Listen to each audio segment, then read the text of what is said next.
In front of me is VIVO Y19s, and today I would like to show you how you can turn on or turn off autocorrection.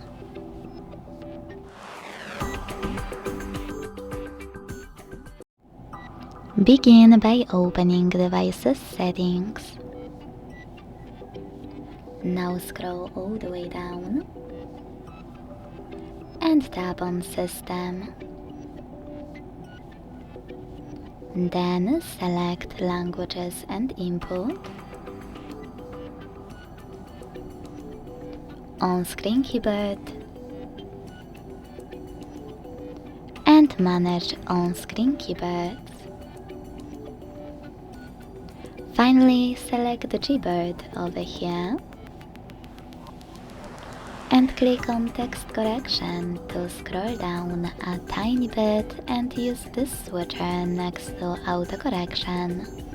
This way you can turn it off or on.